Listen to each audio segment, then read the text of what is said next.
Thank you for clicking on the 2-minute drills. Fred J. Robledo, San Gabriel Valley Tribune Prep Sports Editor, Aram Talegian, San Gabriel Valley Newspaper Group football writer. Freddie, the big one has arrived.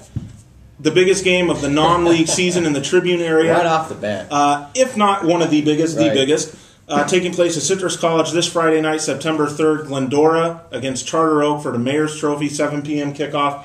Freddie, the long summer's over, the long off-season's over, and here we go right into it with a huge showdown. Your early thoughts on this game? Well, anyone who thinks that they can predict the outcome of this game is crazy. I mean, these are two great teams. Charter Oak coming off 2 back-to-back Southeast Division championships, and I know they lost about 6 guys to D1 scholarships, but you're talking about one of the best, if not the best, in my opinion, coaching staff in the Southern Section. These guys have been together for over a decade. They know what they're doing. Yeah. But on the other side, Aram, Glendora, quarterback Chad Jeffries and Mark Pasquarello, those guys get it done too. They're moving up to the Baseline League this year. These are 2 teams that are going to be in the same division, the Inland Division, and the question is, for me, defensively, how's Charter Oak going to be? I mean, you're talking about losing Brandon Golden on defense. You're talking about Keith Smith, yeah. A.J. Powell, Leon Youngblood. I mean, that's a lot of firepower to lose going against a Glendora team that has Jeffries that's going to San Diego State and has done tremendous over the summer. So that's the challenge. That's the first thing I'm looking at right off the bat when we get into that first quarter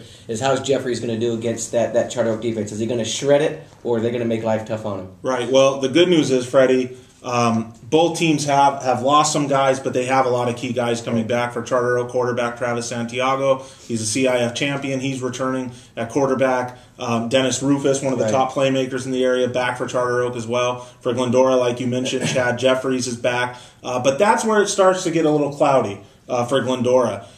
Do they have enough returning? I mean, let's get right into it. You said you're crazy to pick this to predict this game. The question for Glendora is, do they have enough returning or do they have enough surrounding Chad Jeffries to put together a monster season? We know the quarterback's there. We know the coaching staff's there. Do they have the rest? I mean, this isn't a team that graduated a lot. There was some concern with their offensive line last year because teams did put a lot of pressure on Jeffries, particularly at running back. That's going to be an area where they need to shore up. Last year, when the running back went down, I remember against that Damien game, and they knew they had to throw the ball every time.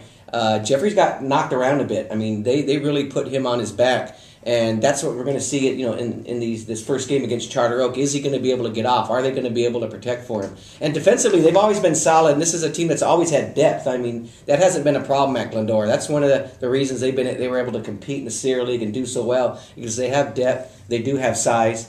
On the flip side, with Charter Oak, one of the big concerns is running the ball. They've had Adam Wemma, and let's face it, over the last decade, they've always had someone at running back, someone they can count on to bail them out, to get them those tough yards when they need them. This is the first year that I can remember in a long time, Aaron, they don't have that bona fide running back coming back. Now they have guys they're gonna try out, and we saw some of them when we went out to one of their scrimmages. But that's a big question mark. They're not. This isn't a team that's won championships because they've thrown the ball all over the place. They've been really balanced, and they've been more of a running team than throwing team. So that might be a little change in dynamic. I bet it's great for Don Farrar, the coach's son. He's been wanting to air it out. He's been wanting to open up the playbook. So maybe Big Daddy gives him that chance this year. Yeah, it looks to me like big question marks, like you said, for both run attacks. For Glendora, it's going to be the unveiling of Demetrius Hicks. When last seen, he was a freshman at Western Christian. He's now a senior at Glendora. They like him, Fred. They think that he's going to really do some big things this year. So I think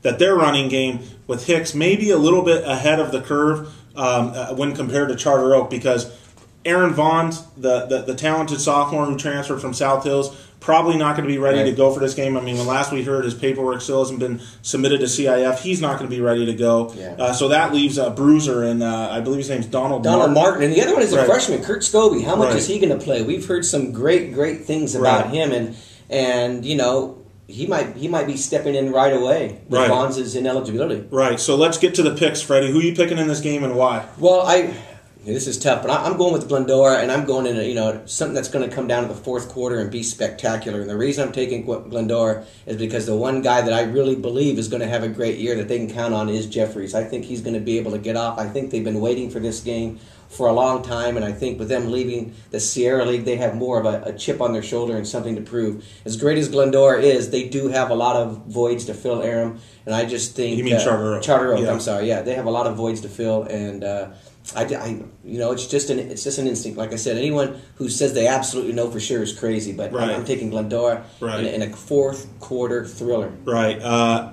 I think you're nuts, Fred. I'm taking Charter Oak in this game, and I'll tell you why. This is exactly what I'm talking about, but go ahead. Okay, well, I'm taking Charter Oak in this game, and I'll tell you why. Because on the outside, I believe that they have matchups that they can exploit. With Rufus, I'm not sure who can guard him from Glendora. I'm not sure who can guard a guy like Josiah Thrope. I'm not sure who can guard a guy like Chris Gilchrist. They have a very good quarterback. For all that we've heard about Chad Jeffries, Travis Santiago had a huge offseason himself. He's gotten a lot better. The question is, does Coach Dom take away the running game and just go away from it and air it out? If he does that, I think Charter Oak's going to be successful.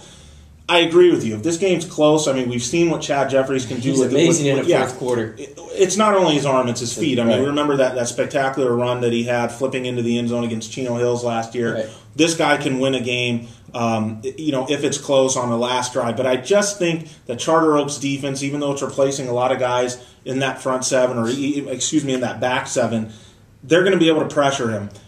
Jeffries might make some big plays with his legs, with his feet, but I'm just not sure that the Glendora receivers can get separation on the Charter Oak DBs, and I think ultimately Charter Oak comes up with more. And last thing, we're going to see what kind of protection that Charter Oak can provide. Like I said, they've been balanced where when Santiago goes back to pass, in last year, they protected for him. You had some guys in the backfield.